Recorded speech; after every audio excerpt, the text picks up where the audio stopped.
أشهد أن لا إله إلا الله. الحمدللہ نحمدہ ونصلی علی رسولہ الکریم۔ کل چھٹے پارے کا درس تھوڑا ڈیٹیل میں تھا، تو اس لیے چھٹے پارے کا ایک حصہ کل میں نے کیا تھا۔ آج انشاءاللہ چھٹے پارے کا کچھ حصہ ہوگا اور پھر ہم ساتواں بھی آج اگر وقت بچا تو ہم شروع کر دیں گے۔ تو یہ جو چھٹا پارہ ہے اس کی چونکہ ذرا لمبی تفسیر تھی، اس لیے اس میں زیادہ احکام کی آیتیں تھیں، اس لیے ذرا لمبی بات ہو گئی۔ آج میں آپ کے سامنے آیت نمبر 17 سے شروع کروں گا، چھٹے پارے کی سورہ مائدہ کی جو آیت نمبر 17 ہے۔ لَقَدْ كَفَرَ الَّذِينَ قَالُوا إِنَّ اللَّهَ هُوَ الْمَسِيحُ ابْنُ مَرْيَم۔ چونکہ اس میں اہل کتاب سے بہت زیادہ خطاب ہے، اللہ فرماتے ہیں وہ لوگ کافر ہو گئے جنہوں نے کہا کہ مسیح اور اللہ اور مسیح ابن مریم ایک ہی ہیں۔ یہود و نصارہ میں بعض کہتے تھے کہ یہ اللہ اور مسیح ایک ہی ہیں، یہود میں تو نہیں، عیسائیوں میں، اور کچھ ان کو اللہ کا بیٹا کہتے تھے۔ تو اللہ نے فرمایا مَن يَمْلِكُ مِنَ اللَّهِ شَيْئًا إِنْ أَرَادَ أَن يُهْلِكَ الْمَسِيحَ ابْنَ مریم۔ بتاؤ اللہ اگر مسیح ابن مریم کو ہلاک کرنا چاہے اور ان کی ماں کو اور زمین میں جتنی مخلوق ہے سب کو، تو کون بچا سکتا ہے؟ تو اس سے پتہ چلتا ہے اللہ کے ساتھ الوہیت میں کوئی شریک نہیں ہے۔ یہود و نصارہ یہ بھی کہتے ہیں کہ ہم اللہ کے بیٹے، اس کے محبوب ہیں، ہمیں کچھ بھی نہیں ہوگا، ہم جو ہے نا لاڈلے ہیں اللہ کے۔ تو اللہ نے فرمایا فَلِمَ يُعَذِّبُكُم بِذُنُوبِكُم، اگر تم اللہ کے لاڈلے ہو تو اللہ تمہیں گناہوں پہ عذاب کیوں دیتا ہے؟ تو اللہ کا لاڈلا کوئی بھی نہیں ہوتا۔ بل انتم بشر ممن خلق، جو اللہ نے دیگر مخلوق پیدا کی ہے تم بھی اسی طرح کی ایک بشر ہو، اسی طرح کے بشر ہو۔ آج بھی مسلمانوں میں یہ بیماری ہے، ہم سید ہیں، ہم فلانی قوم کے ہیں، ہم فلانے بزرگ کے ہیں، تو ہمارے فلانے دادکے جو ہیں نا وہ فلاں قوم کے ہیں، تو ہماری تو ویسی بخشش ہو جائے گی۔ تو ایسا کچھ بھی نہیں ہو رہا۔ تو بخشش کے لیے سب سے پہلے کیا چاہیے؟ عمل چاہیے۔ وَإِذْ قَالَ مُوسَىٰ لِقَوْمِهِ يَا قَوْمِ اذْكُرُوا نِعْمَةَ اللَّهِ عَلَيْكُمْ إِذْ جَعَلَ فِيكُمْ أَنْبِيَاءَ وَجَعَلَكُمْ مُلُوكًا۔ حضرت موسیٰ علیہ السلام نے اپنی قوم کو بتایا کہ اللہ نے تم پر اتنے انعامات کیے ہیں۔ اب دیکھیں اللہ نے فرعون کو بھی غرق کر دیا، اور اللہ تعالیٰ نے بہت سارے جو ہے وہ تم پر احسانات کیے، سارے کام اللہ نے ہی کر دیے، تو اب خود بھی کچھ کرو۔ تو وہ جو ارض مقدس ہے نا فلسطین کی، جہاں سے تمہارے باپ دادا کو نکالا گیا تھا، اب تم جہاد کر کے اس جگہ پہ خود قبض، اب تمہیں لڑنا ہے، اب تمہارے اندر اتنی طاقت آ گئی ہے، اب ساری مدد آسمان سے نہیں آئے گی، اب خود کرنا پڑے گا۔ تو پھر موسیٰ علیہ السلام نے کہا ادخلوا الارض المقدسۃ التی کتب اللہ لکم، مقدس سرزمین میں داخل ہو جاؤ جو اللہ نے تمہارے لیے لکھ دی ہے، بس جاؤ گے لڑائی کرو گے فتح کرے گا، فتح ہو جائے گی، تمہیں فتح مل جائے گی۔ تو انہوں نے کیا کیا، بنی اسرائیل نے نا 2-3 مخبر بھیجے کہ پہلے انکوائری کر کے آؤ، وہ قوم ایسی ہے کہ ایسا تو نہیں موٹے موٹے لمبے لمبے سے لوگ ہوں اور طاقتور ہوں، ہم ہی لینے کے دینے نہ پڑ جائیں۔ تو 2-3 جو ہے انہوں نے مخبر بھیجے، انہوں نے آ کے بتایا بھائی وہ تو بڑے لمبے تڑنگے لوگ ہیں اور طاقتور لوگ ہیں، تو یہ اتنا آسان نہیں ہے جتنا آپ سمجھ رہے ہیں۔ اب یہ نہیں دیکھ رہے بھائی پیغمبر نے جو کچھ کہا وہ تو وہی کے ذریعے کہا نا، پیغمبر کہہ رہے ہیں تم جاؤ گے فتح ہو جائے گی، ہاں گارنٹی دے رہے ہیں، لیکن نہیں، کیونکہ غلام رہے نا اتنا عرصہ، جو اتنا عرصہ جیسے ہم لوگ بھی انگریزوں کے غلام رہے نا بہت عرصہ، تو اب ہماری سوچ اوپر جاتی نہیں ہے، ہر بری چیز بھی گوروں کی لے رہے ہیں، ہم یہ سمجھتے ہیں وہ برے ہو کے بھی ہم سے اچھے، بہت سی چیزوں میں برے ہو کے بھی ہم سے اچھے ہیں۔ تو بس ایک جب انسان غلام بنتا ہے تو بس غلام کی پھر اپنی وہ نہیں ہوتی۔ اب دیکھو میں لوگوں سے کہتا ہوں اردو کتنی خوبصورت زبان ہے، اور دنیا کی بہت بڑی زبانوں میں سے ایک زبان ہے یہ، دنیا کی 2-3 جو بڑی زبانیں ہیں نا ان میں ایک اردو آتی ہے، عربی، انگلش، اردو، چائنیز، یہ بڑی زبانیں ہیں۔ اردو میں ہندی کو بھی شامل کیا جائے، ہندی اردو الگ الگ نہیں ہے، لکھنے میں تو خام میں زبردستی تکلف کر کے الگ بنا دیا نا، زبردستی، تو اصل میں ایک ہی زبان ہے ہندی اور اردو۔ تو کیا ہے کہ ان کو بلا وجہ 2 ٹکڑوں میں توڑ دیا کہ ہندو کے لیے ہندی ہے اور مسلمانوں کے لیے اردو ہے، اور اس کے رسم الخط کو چینج کر دیا اور نام الگ الگ، زبردستی یہ کام کیا ہے، ورنہ ایک ہی ہے، گرامر سے پتہ چلتا ہے زبان کا، یہ کیا ہے، اردو میں بھی یہی ہے، ہندی میں بھی یہی ہے، تو بلا وجہ اس میں سنسکرت کے الفاظ گھسیڑے اور یہاں سے عربی اور فارسی کے الفاظ اردو سے نکالے، تو اردو کا حسن کا بیڑا غرق کر دیا۔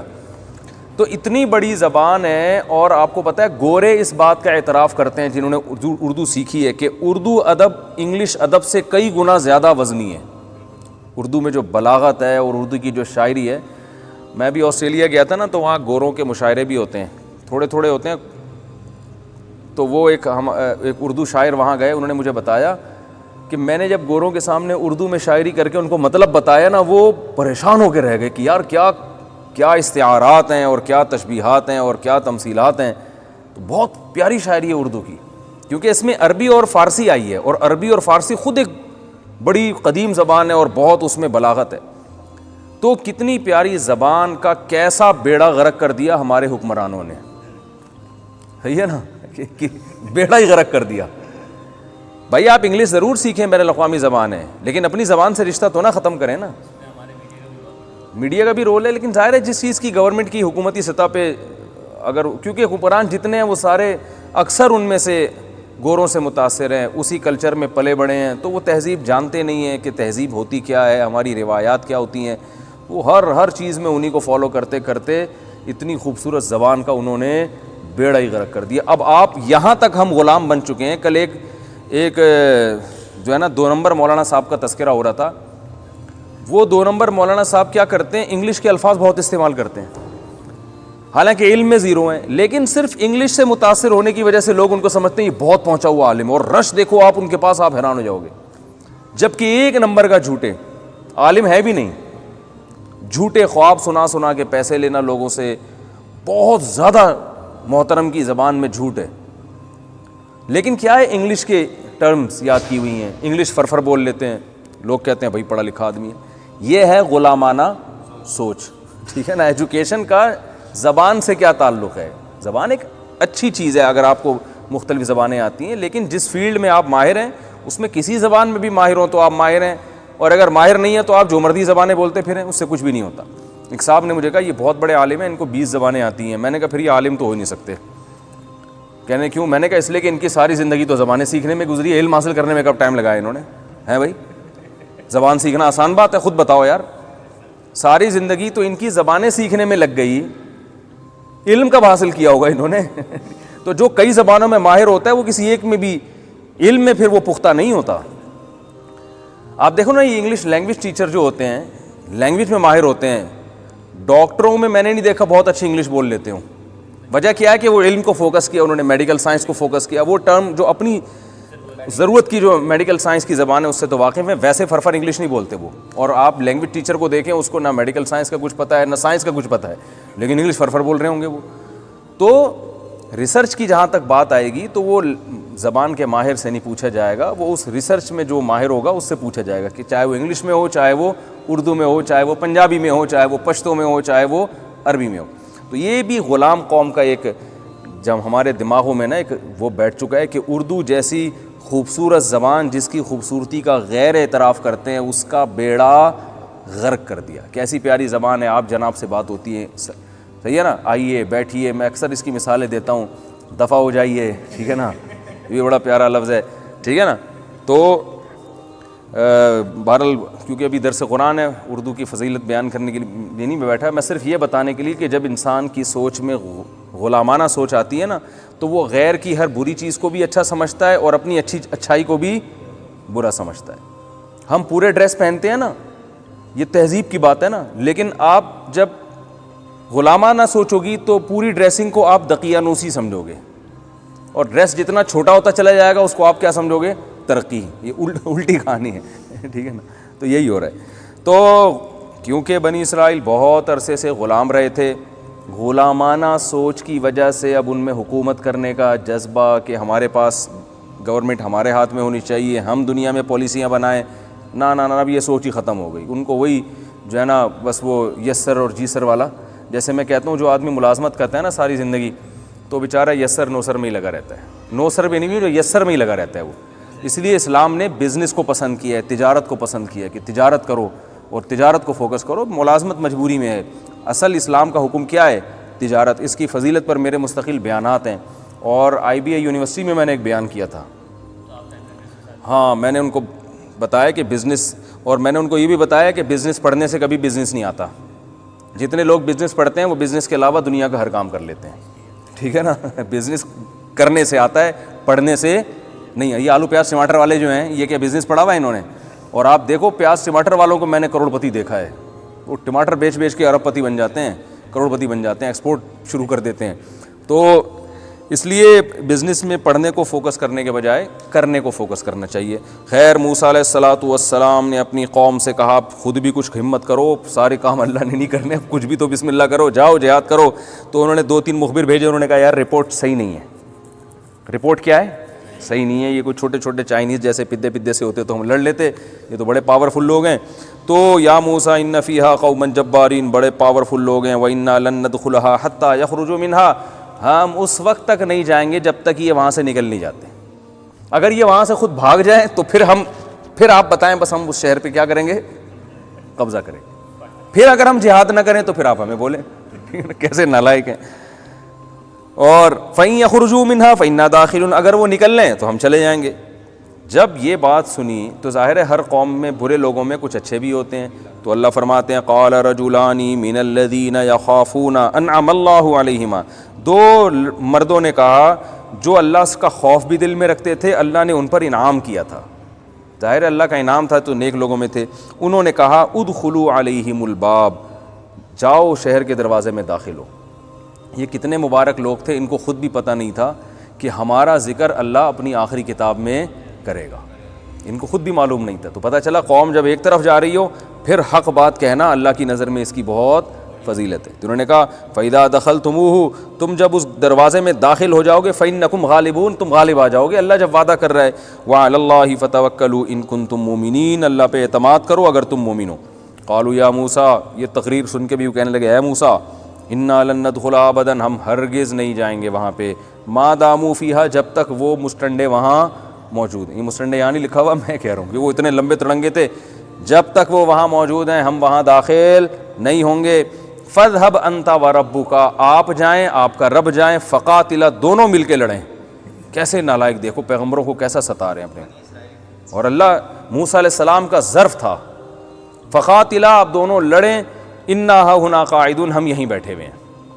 موسیٰ علیہ السلام نے کہا اب تو حد ہو گئی, بچڑے کو انہوں نے معبود بنا لیا, میں تورات لینے گیا ہوں تو پیچھے بچڑے کی عبادت شروع کر دی, اور گائے ذبح کرنے کا کہہ رہا ہوں تو اس میں لیت و لال سے کام لے رہے ہیں, ہر چیز میں یہ جو ہے نا مسائل کھڑے کرتے ہیں. تو اب تو بس انتہا ہو گئی. اب موسیٰ علیہ السلام نے ایک قسم کی گویا بد دعائی کی ان کے لیے, ربی انی لا املک الا نفسی واخی, اللہ میں اپنا اور اپنے بھائی کا مالک ہوں, ہم دونوں تیرے حکم کی نافرمانی کریں تو ہم سے پوچھ, یہ قوم جو ہے نا لائق میں اس کے عمل کا مکلف نہیں ہوں. ففرق بیننا و بین القوم الفاسقین, میرے اور اس قوم کو ایک دوسرے سے جدا کر دے, مجھے یہ قوم ہی نہیں چاہیے. وہی ہوا, اللہ نے فرمایا فإنها محرمۃ علیہم 40 سنۃ, اللہ نے ارادہ کر لیا اب میں موسیٰ علیہ السلام کو موت دے دیتا ہوں, موسیٰ علیہ السلام کو وفات دیتا ہوں, ان کے بھائی ہارون کو بھی, اور ان کو سزا یہ ملے گی انہا محرمۃ علیہم 40 سنۃ, 40 سال تک اب یہ اس مقدس سرزمین میں داخل نہیں ہو سکتے, اور 40 سال اسی میدان میں ہی پڑے رہیں گے, اور یہیں شہر ان کو نصیب نہیں ہوگا.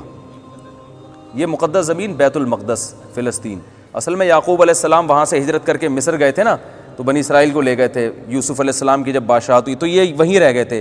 پھر یوسف علیہ السلام کی بادشاہت ختم ہوئی تو ظالم بادشاہوں نے کی حکومت آ گئی, اور ہوتے ہوتے بالآخر فرعون کی حکومت آ گئی. تو اب اللہ کہہ رہے ہیں واپس زمین میں جاؤ. فرمایا یتیہون فی الارض, یہ زمین میں اسی طرح حیران گھومتے رہیں گے. فلا تأس علی القوم الفاسقین, فاسق قوم پر آپ اب افسوس نہ کریں. تو اسی بس میدان میں حضرت موسیٰ علیہ السلام کا انتقال ہوا, حضرت ہارون کا بھی, اور پھر اللہ نے ایک نئے نبی بھیجے. پھر ان نئے نبی کی قیادت میں انہوں نے دوبارہ بیت المقدس پہ حملہ کیا 40 سال کے بعد. ٹھیک ہے, نبی ان کو خیال ہوا بھائی اگر اب ہم نے انکار کیا تو 48 سال مزید اس میں پڑے رہیں گے. اللہ نے آدم علیہ السلام کے 2 بیٹوں کا بھی یہاں بڑا دلچسپ واقعہ بیان کیا. وَاتْلُ عَلَيْهِمْ نَبَأَ بَنِي آدَمَ بِالْحَقِّ, فرمایا آدم کے 2 بیٹوں کا بھی تذکرہ کیجئے حق کے ساتھ, ٹھیک طور پر. آدم علیہ السلام کے بہت سارے بیٹے تھے, ان میں ایک بیٹے کا نام قابیل اور ایک کا نام حابیل. قابیل قاتل تھا, قاف لگا ہوا ہے نا, اس سے یاد رہے گا, ورنہ یاد نہیں رہتا قتل حابیل نے کیا تھا کہ قابیل نے. تو اللہ فرماتے ہیں اذ قربا قربانا فتقبل من احدهما ولم يتقبل من الاخر, دونوں نے قربانی پیش کی, ایک کی قربانی قبول ہو گئی دوسرے کی رد ہو گئی. پہلے زمانے میں یہ طریقہ تھا, جس کے جانور کی قربانی اللہ قبول کرتے تھے آسمان سے آگ آ کے اس کو کھا کے ختم کر دیتی تھی, یہ پہلے ہوا کرتا تھا, یہ اللہ کی ایک نشانی تھی. تو مفسرین نے واقعہ بیان کیا ہے کہ دونوں نکاح کرنا چاہتے تھے. حابیل کی جہاں شادی ہو رہی تھی وہ لڑکی تھی بہت زیادہ خوبصورت, قابیل اس پہ عاشق تھا, تو قابیل نے اس لڑکی کی لالچ میں اپنے سگے بھائی حابیل کو قتل کر دیا. اسی لیے علماء نے کہا ہے کہ یہ جو قرآن میں آتا ہے نا زُيِّنَ لِلنَّاسِ حُبُّ الشَّهَوَاتِ مِنَ النِّسَاء سورہ آل عمران میں, کہ ہم نے انسانوں کے لیے سب سے محبوب چیز عورت کو بنایا ہے, والبنین اس کے بعد اولاد کو, پھر والقناطیر المقنطرہ اس کے بعد دولت کو. تو سب سے زیادہ جو فتنے کی بھی چیز ہے نا, کیونکہ انسان کی طبیعت سب سے زیادہ کس کی طرف مائل ہوتی ہے, عورت کی طرف, یہاں آ کے بڑے بڑے لوگ ڈھیر ہو جاتے ہیں. تو اس لیے یہ سب سے بڑی نعمت بھی ہے اور سب سے بڑا فتنہ بھی ہے. اگر حدود اور شرائط کے اندر ہو, آپ تمیز سے نکاح کا پیغام بھیجیں, قبول ہو جائے ٹھیک ہے, نہیں ہو جائے تو پتلی گلی سے نکل لیں, یہاں تک معاملہ ہے تو ٹھیک ہے. نکاح ہو جائے تو بہت اچھی بات, نور علی نور, اس کی برکتیں حاصل ہوتی ہیں, زندگی سکون میں آ جاتی ہے. اور نبی صلی اللہ علیہ وسلم نے فرمایا لن تری للمتحابین مثل النکاح, محبت کرنے والوں میں نکاح سے بہتر کوئی چیز نہیں ہے. اولاد ملتی ہے, زندگی سکون میں آ جاتی ہے. لیکن ام للانسان ما تمنا, دوسری طرف اللہ نے یہ بھی فرمایا ہر وہ چیز جس کی تم تمنا کرو گے وہ تمہیں ملے گی نہیں, کیونکہ یہ دنیا ہے, یہ جنت نہیں ہے. تو اب یہ نہیں کہ آپ کو جہاں بھی عشق ہو گیا تو اب آپ کو مجھے تو ملنی ہے, یہ ایسا نہیں ہوتا بھائی. یہ دنیا ہے, یہ جنت نہیں ہے. کچھ چیزیں مل جائیں گی, کچھ نہیں ملیں گی, کچھ صبر کرنا پڑے گا. تو نیک لوگ کیا کرتے ہیں, سب سے پہلے نظر کی حفاظت کرتے ہیں تاکہ عشق معاشقے کی نوبت ہی نہ آئے. عشق معاشقے کی نوبت آئے گی پھر پتہ نہیں وہ ملے نہ ملے, کیونکہ لوگ کہتے ہیں نا دل کا تو کوئی کنٹرول تو ہے نہیں, وہ کسی پہ بھی لٹو ہو سکتا ہے. آپ کی دکان پکوڑوں کی ہے, لٹو ہو گیا ایسی لڑکی پہ جس کے ابا کی کاروبار کروڑوں کا, تو آپ لٹو ہو, وہ تھوڑی لٹو ہوں گے آپ کے اوپر ٹھیک ہے نا, وہ تھوڑی لٹو ہوں گے, ان کو آپ پسند نہیں آ رہے. تو نظر کی جو حفاظت کرتا ہے اس کے دل کیا رہتا ہے, پاکیزہ, وہ اس قسم کی آزمائشوں میں نہیں پڑتا. اور جو نظر کی حفاظت نہیں کرتا وہ ڈپریشن کا مریض بنتا ہے, وہ پاگل ہو جاتا ہے, جیسے ہو رہے ہیں, خودکشیاں ہو رہی ہیں, لڑکیاں بھی اور لڑکے بھی. تو عورت بہت بڑا فتنہ ہے. نبی صلی اللہ علیہ وسلم فرمایا, صحیح بخاری کی حدیث ہے, ما ترکت بعدی فتنۃ اضر علی الرجال من النساء, میں نے اپنے بعد مردوں کے لیے عورت سے بڑا کوئی فتنہ نہیں چھوڑا ہے. یہاں کے بڑے بڑے لوگ پھسل جاتے ہیں. تو عافیت میں وہی رہتا ہے جو ریزرو رہ کے زندگی گزارے. بھائی لڑکیوں سے فری ہونے کی چندہ ضرورت نہیں ہے, ٹھیک ہے نا. نکاح ہوگا اپنی بیوی سے محبت کرو, اور اگر مزید نکاح کرنا چاہتے ہو تو عدل کی شرط کے ساتھ اللہ نے مزید نکاح کی اجازت دی ہے. تو لیکن ناجائز کی طرف جانا اس سے وہی ہوگا جو قابیل اور حابیل کے درمیان ہوا. تو کیا ہوا کہ اپنے سگے بھائی کو قتل کر دیا, جو پیغمبر کا بیٹا حابیل, اور قتل کرنے سے پہلے اس کو دھمکی بھی دی کہ کیا کہا کہ پھر کیونکہ اس میں حابیل حق پر تھا, قابیل غلطی پر تھا, تو دونوں نے قربانی پیش کی, تو حابیل کی قربانی قبول ہو گئی, قابیل کی رد. اس سے اور جیلیسی میں آ گیا, غضبناک ہو گیا, میری تو بے عزتی ہو گئی. تو حسد میں آ کے بجائے اپنی غلطی تسلیم کرے کہ بھائی اس کا حق ہے, میرا رائٹ نہیں ہے, تو میں صبر کروں, اللہ تعالیٰ میرے لیے کوئی اور انتظام کر دے گا. اور یہ دنیا ویسے ہی مسافر خانہ ہے, یہاں آپ کو اگر خوبصورت بیوی مل گئی تو بھی مرمرا کے ختم ہی ہو جائے گی, نہیں ملی تو بھی کیا ہونا ہے. تو لیلا مجنوں آج کل ہیں مارکیٹ میں, کہیں نظر آتے ہیں؟ بتاؤ بھائی, بڑے قصے تھے عشق کے, اور یہ تھے, اور چاند سے ستارے, وہ اپنے کہیں لیلا کہیں قبر میں ہڈیاں کیڑوں نے کھا کے ختم کر دی ہوں گی, اور مجنوں صاحب مارکیٹ سے وہ بھی کیا ہیں آج کل, طویل صدیاں ہو گئی مارکیٹ سے شارٹ چل رہے ہیں, صرف ان کی شاعری چل رہی ہے, مجنوں مارکیٹ میں کیا ہے حقیقت ہے. وہ اپنی قبر میں بڈھی ہو کے مرا کے ختم, اور یہ اپنی قبر میں بڈھے ہو کے, ان کی شادی ہوئی ہو یا نہیں ہوئی ہو, نہیں ہوئی ہوتی تو بھی انجام ہوتا, ہو چکی ہوتی تو بھی انجام ہوتا. تو اس لیے دنیا مسافر خانہ ہے, اس میں اتنا ٹینشن لینے کا نہیں ہے. کوئی چیز نعمت مل جائے ٹھیک ہے, نہیں ملے تو بھی ٹھیک ہے, صبر کرو, گزارا کرو. بڑے بڑے لوگ ہم نے دیکھے ہیں, ان کو ان کے مطلب کی بیویاں نہیں ملیں, لیکن انہوں نے کہا یار بس جو شادی ہو گئی, وہ گزارا چلاؤ یار, یہ آخرت ہے اصل, تو ہورے مل جائیں گی, کوشش کرے اچھی سے اچھی ملے, نہیں ملے نہیں ملے تو کیا ہے, جو ملے بس وہی ٹھیک ہے, صحیح ہے نا, اس پہ گزارا. ہمارے حضرت فرمایا کرتے تھے, جو اللہ نے بیوی دلا دی سمجھو کہ اللہ کے علم میں میرے لیے اس سے زیادہ بہتر کوئی تھی نہیں, اس سے زیادہ خوبصورت, اس سے زیادہ بااخلاق, چاہے وہ کیسی ہو, لیکن بولے وہ دوسروں کے لیے, میرے لیے یہ والی سب سے اللہ کے علم میں بہتر تھی. تو پھر اللہ اس کو بہتر بنا بھی دے گا, کیونکہ حدیث میں آتا ہے جو اللہ سے جیسا گمان رکھتا ہے اللہ اس کے ساتھ ویسا معاملہ رکھتے ہیں. اگر آپ یہ گمان رکھو کہ میری قسمت پھوٹی تھی جو مجھے یہ ملی تھی ٹھیک ہے نا, تو پھر اس کا مطلب یہی ہے کہ پھر واقعی آپ کی قسمت کیا تھی, پھوٹی ہوئی تھی. تو شکر ادا کرنا چاہیے. تو اللہ تعالیٰ نے فرمایا کہ اس نے کیا کہا, قابیل نے حابیل کو کہا لأقتلنک, میں تجھے مار دوں گا. قال انما یتقبل اللہ من المتقین, حابیل نے کہا بھائی دیکھو اللہ عبادت قبول کرتے ہیں متقین کی, جس کی نیت اچھی ہو تو اس کی قبول کرتے ہیں, تو اللہ نے قبول کر لی. لئن بسطت الی یدک لتقتلنی, اگر تو مجھے قتل کرنے کے لیے اپنا ہاتھ میری طرف پھیلائے گا, ما انا بباسط یدی الیک لاقتلک, میں تجھے قتل کرنے کی جرات نہیں کر سکتا, تو میرا بھائی ہے, میں رشتہ داری جوڑوں گا, میں یہ ظلم نہیں کروں گا.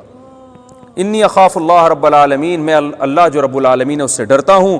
دیکھو ایک ہی باپ ہے, پیغمبر ہیں, انہی کے بیٹے ہیں, ایک اتنا نیک اور ایک اتنا بد, تو یہ اللہ کی قدرت ہے. ایک ہی گھر میں ہم دیکھتے ہیں ایک بھائی نمازی پرہیزگار ابا اماں کی اطاعت کرنے والا, دوسرا چھٹے لگا رہا ہے جا کے, ٹھیک ہے نا. تو ہدایت اللہ کے ہاتھ میں ہے. تو ما انا بباسط یدی الیک لاقتلک, میں اپنا ہاتھ نہیں پھیلاؤں گا. انی ارید ان تبوء باسمی واسمک فتکون من اصحاب النار, تو اگر مجھے قتل کر دے گا تو یہ میرا گناہ بھی تیرے سر پہ ہوگا اور تو جہنم کی آگ میں جائے گا, میں تیری وجہ سے اپنے آپ کو برائی میں کیوں ڈالوں. وذالک جزاء الظالمین فطوعت له نفسه قتل اخیہ, اللہ فرماتے ہیں تقریر سن کے بھی بھائی کو ترس نہ آیا اور اس کے دل نے اپنے بھائی کے قتل کو اس کی نظر میں مزین کر دیا کہ یار اس کو راستے سے ہٹاؤ. فقتلہ, اور قابیل نے حابیل کو قتل کر دیا. فاصبح من الخاسرین, ہمیشہ کے لیے خسارے والوں میں سے ہو گیا. نبی صلی اللہ علیہ وسلم فرمایا کیونکہ دیکھیں دنیا میں پہلی دفعہ جرم ہونا مشکل ہوتا ہے, جب ایک جرم ہو جائے نا تو دوسرے کو شے ملتی ہے. تو چونکہ اس نے قتل کی بنیاد رکھ دی, اب اس کے بعد شروع ہو گئے قتل دنیا میں. جس کا کوئی مفاد ہوتا وہ کہتے ہیں قابیل نے بھی تو کیا تھا نا, تو اس کو کیا ہو گیا تھا, وہ بھی تو زندہ رہا نا بعد میں, تو ہم بھی کر لیں گے. اللہ نبی صلی اللہ علیہ وسلم فرمائے دنیا میں قیامت تک جتنے قتل ہوتے رہیں گے ہر قتل میں کچھ حصہ قابیل کے کھاتے میں جائے گا کہ تو نے بنیاد رکھی تھی.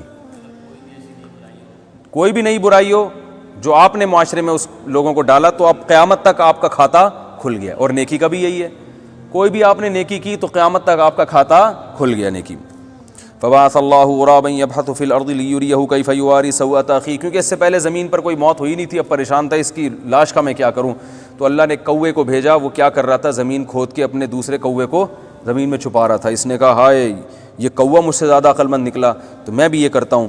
تو اس نے کیا کیا, اس کو بھی دفن کر دیا اپنے بھائی کو. اللہ فرماتے ہیں من اجل ذالک, اس کے جو فساد جو رونما ہوئے نا معاشرے میں بھائی کے بھائی کو قتل کرنے کے, کتبنا علی بنی اسرائیل, ہم نے قانون لکھ دیا بنی اسرائیل پر, من قتل نفسا بغیر نفس او فساد فی الارض, کسی نے کسی انسان کو قتل کیا ناحق, یعنی قاتل کو قتل کیا پھر تو ٹھیک ہے, جس نے کسی کو پہلے سے قتل کیا اور بدلے میں کیا تو ٹھیک ہے, لیکن ناحق کسی نے قتل کیا تو پھر اللہ فرماتے ہیں فکانما قتل الناس جمیعا, اللہ کو ایسا غضب آئے گا کہ جیسے اس نے تمام انسانوں کو قتل کر دیا. ایک انسان کا قتل کرنا انسانیت کے قتل کے برابر. ومن احیاہا, اور ایک انسان کو زندگی دینا, فکانما احیا الناس جمیعا, گویا سارے انسانوں کو اس نے زندگی دے دی. تو اللہ کی نظر میں یہ عمل اتنا مبارک ہے. آج کل کرونا وائرس میں ہمارے ڈاکٹر حضرات اپنی جان ہتھیلی پر رکھ کر لڑ رہے ہیں اور مریضوں کی زندگی بچا رہے ہیں, تو وہ بھی اس آیت کا مصداق ہے. تو ایک انسان کی بھی اگر آپ زندگی بچا لیں, میں کہتا ہوں ڈاکٹر اگر اپنی نیت درست کر لے تو ڈاکٹر کو جنت میں جانا بہت آسان ہے, ٹھیک ہے نا. لیکن شاید ڈاکٹروں کے بارے میں جو آخرت میں رپورٹیں ہوں گی وہ حالات دیکھ کے لگتا ہے اتنی اچھی نہیں لگنی, نیتیں درست نہیں ہوتی. آپ کو پتہ ہے ڈاکٹر آپ کو نسخہ لکھ کے دے رہا ہوتا ہے, یہاں مہنگا مل رہا ہے وہاں سستا مل رہا ہے, لیکن چونکہ ڈاکٹر صاحب نے یہاں سے کمیشن ہے, یہاں سے کھاتا چل رہا ہے, تو پیشنٹ کے ساتھ ناانصافی ہے یا نہیں ہے. تو یہ جو ڈاکٹر اس طرح کی حرکتیں کر رہے ہیں, کمپنیاں آپ کو لا کے کہہ رہی ہیں کہ آپ یہ دوا جو ہے نا سجیسٹ کیا کریں اور ہم سوئٹزرلینڈ کا ویزا بھی ملے گا, آپ کو یہ بھی ملے گا. ڈاکٹر خام خواہ میں سستی دوا چھوڑ کر وہ والی دوائیں لکھ رہے ہوتے ہیں بلا وجہ. بعض دفعہ سارے ڈاکٹر ایسا نہیں کرتے, جو میرا بیان سن رہے ہیں وہ نہیں کرتے ایسا, اس کے علاوہ کی بات کر رہا ہوں. تو جو ہے نا وہ کیا کرتے ہیں, وہ ٹیسٹ نہیں ہے تو خام خواہ میں لکھ کے دے دیا. لیکن ڈاکٹر اگر ٹیسٹ لکھ کے دے تو کرا دیا کریں. بعض لوگوں نے میرا بیان سنا ہے, ڈاکٹروں کی شکایت آئی کہ آپ کا بیان سنا تھا, ہم نے ٹیسٹ لکھ کے دیا, وہ کہہ رہے خام خواہ میں لکھ کے دیتے ہو تم, تو آپ کو کیسے پتہ چلا خام خواہ میں لکھ کے دے رہا وہ. میں تو ڈاکٹروں کو سمجھا رہا ہوں, پیشنٹ کو تو جب ڈاکٹر پر اعتماد کرنا پڑے گا نا, اس نے ٹیسٹ لکھ کے دیا تو آپ کو کرنا پڑے گا, لیکن ڈاکٹر کی ذمہ داری ہے بھائی, ضرورت ہے تو ٹھیک ہے, نہیں تو اپنے خام خامے کمیشن کے لیے مریضوں کے ساتھ ناانصافی نہ کریں. ڈاکٹر اپنی نیت درست کر لے اور اللہ کی رضا اس کے سامنے ہو تو من احیاھا فکانما احیا الناس جميعا. اللہ نے ان آیات میں ڈاکوؤں کی سزا بھی بیان کی ہے کہ جو زمین میں فساد مچاتے ہیں, تمام مفسرین کے نزدیک اس سے مراد ڈاکو لوگ ہیں, تو ان کی سزا ہے یقتلوا او یصلبوا, ان کو قتل کیا جائے, ان کو سولی پہ لٹکایا جائے, ان کے دائیں ہاتھ اور بایاں پاؤں کاٹا جائے. سب سے سخت ترین سزا زنا کے بعد اسلام میں, جو شادی شدہ مرد اگر زنا کرتا ہے نا یا عورت, تو اس کی سزا تو پتھروں سے مار کے ہلاک. اس کے بعد سب سے سخت سزا اسلام میں ڈاکو کی ہے. سب سے زیادہ سخت سزا ہے شادی شدہ مرد یا عورت زنا کرے. اس کے بعد سب سے سخت سزا ہے ڈکیتی کی, کہ جو دن دہاڑے یا کھلے عام اسلحہ لے کے لوگوں کو لوٹتے ہیں, تو اس کے بارے میں حکم یہ ہے کہ ان کو چوک پہ لٹکا دو, ہاتھ اور پاؤں کاٹ کے, اور سولی پہ بھی لٹکا دو ان کو.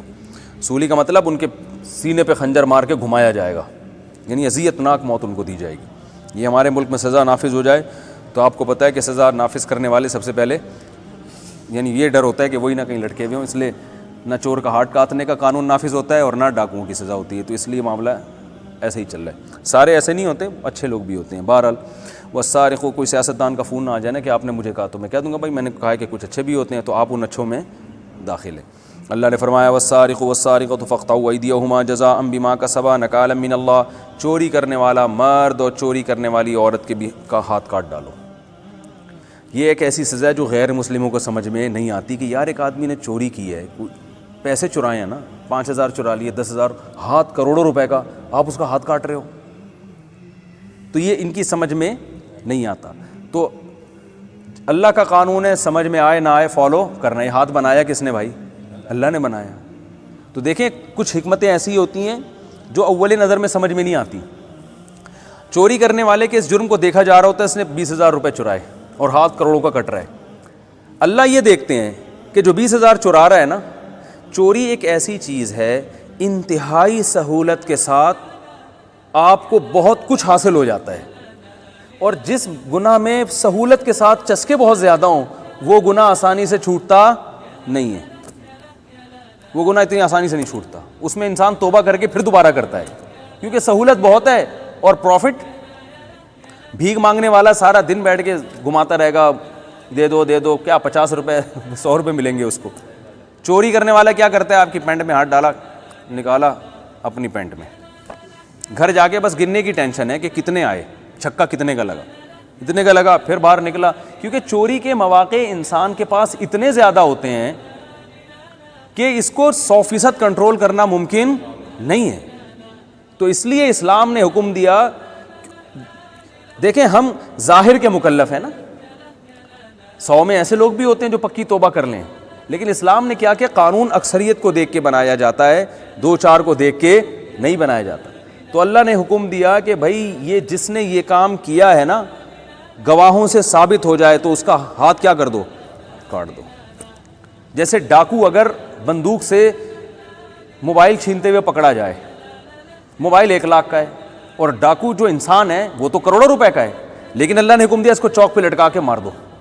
یہ حکم دیا نا, وہاں بھی یہ اشکال ہوتا ہے, یار یہ 1 لاکھ کا موبائل چوری نہیں چھین رہا ہے گن پوائنٹ پہ, اور آپ اس کو لٹکا رہے ہیں. بھائی فساد مچا رہا ہے زمین میں, یہ تو 1 لاکھ کا 1 کروڑ کا بھی ہو سکتا تھا. اور وہ جان جو ہے 1 لاکھ 10 ہزار کی خاطر جو پتہ نہیں کتنے بندوں کو مار چکا ہوگا اور آئندہ کتنوں کو مارے گا.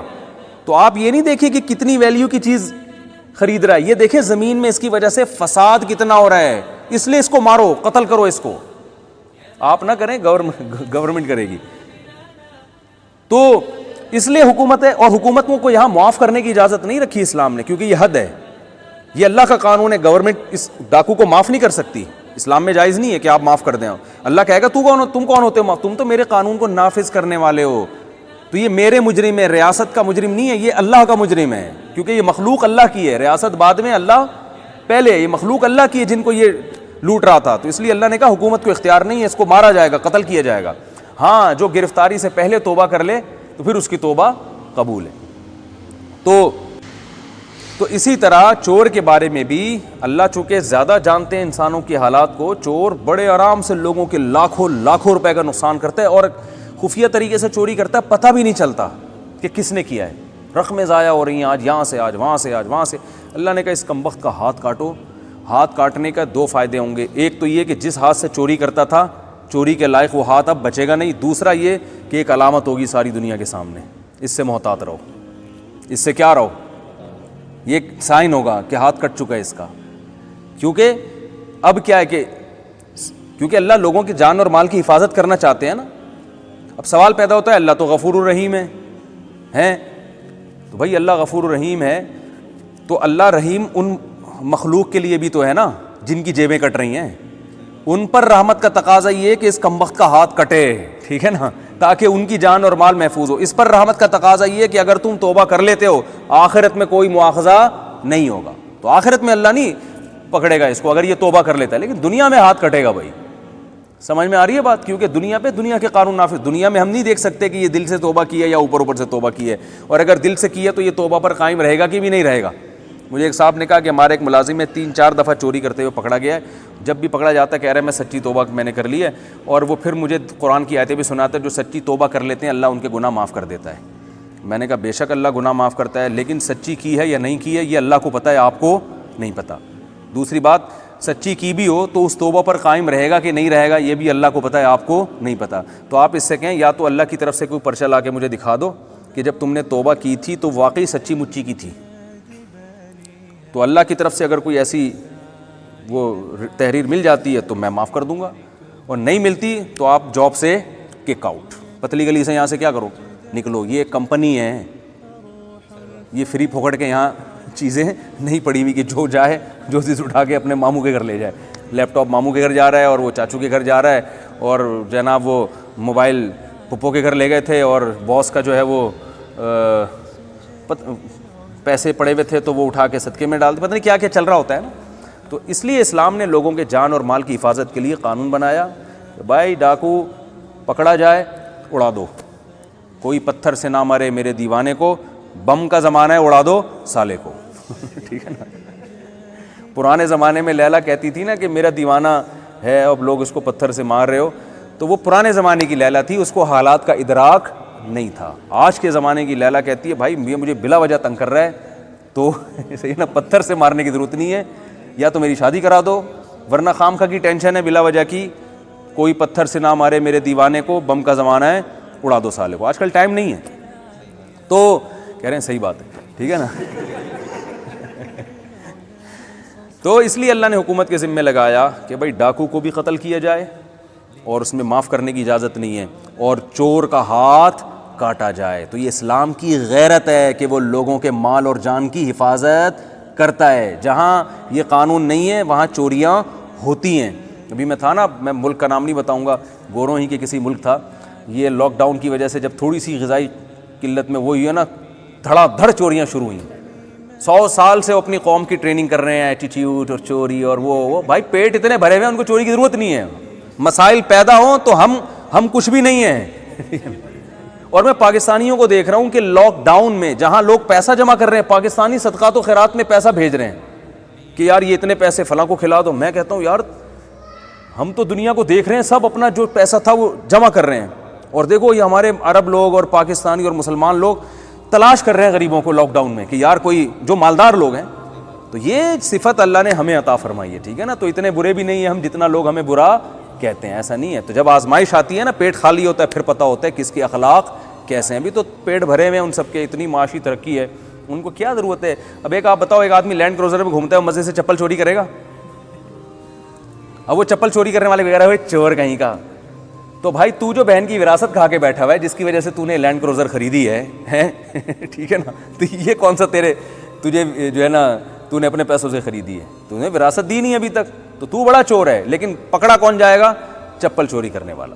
تو مارکیٹ میں یہ چلے تو آخرت میں پتہ چلے گا کون بڑا چور ہے اور کون چھوٹا چور ہے. تو اس لیے اللہ نے فرمایا والسارق والسارقۃ فاقطعوا ایدیہما، چوری کرنے والا مرد ہو یا عورت ان کے ہاتھ کاٹ ڈالو، جزاء بما کسبا نکالا من اللہ واللہ عزیز حکیم. فمن تاب من بعد ظلمہ واصلح، جو ظلم کے بعد توبہ کر لے اور آئندہ کے لیے اصلاح کر لے تو اللہ غفور الرحیم ہے.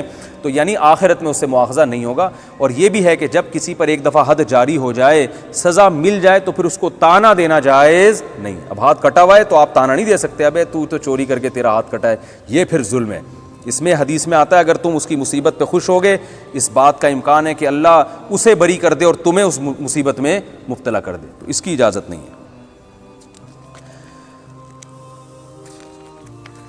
اسی صورت میں اللہ تعالیٰ نے یہود و نصارہ کے بعض علماء لوگوں کا مال ناحق طرح سے کھایا کرتے تھے، اس سے عمل سے بھی منع کیا ہے۔ غلط مسائل بتا کے لوگوں سے ہدیے نذرانے لیا کرتے تھے۔ اللہ نے فرمایا بہت سے ان میں ایسے ہیں جو لوگوں کا مال ناحق طریقے سے کھاتے ہیں۔ اور پھر اس صورت کے آخر میں اللہ تعالیٰ نے دوبارہ اہل کتاب کو کہا کہ نہ تو مسیح اللہ تعالیٰ کے بیٹے ہیں اور نہ وہ تین میں سے ایک ہیں۔ یہ فرمایا کہ مل مسیح ابن مریم الا رسول، مسیح ابن مریم تو اللہ کے رسول ہیں۔ امہ صدیقہ، ان کی ماں ایک پاکیزہ اور سچی عورت تھی۔ کانا یا کلان طعام، بیٹا بھی کھانا کھاتا تھا، ماں بھی کھانا کھاتی تھی۔ تو جو کھانے کا محتاج ہوتا ہے وہ معبود نہیں ہو سکتا۔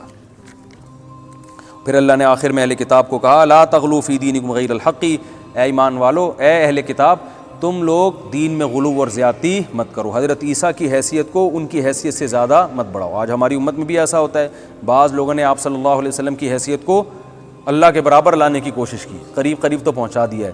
تو غلو کسی بھی صورت میں جائز نہیں ہے۔ اللہ تعالیٰ عمل کی توفیق عطا فرمائے۔ وما علینا الا البلاغ۔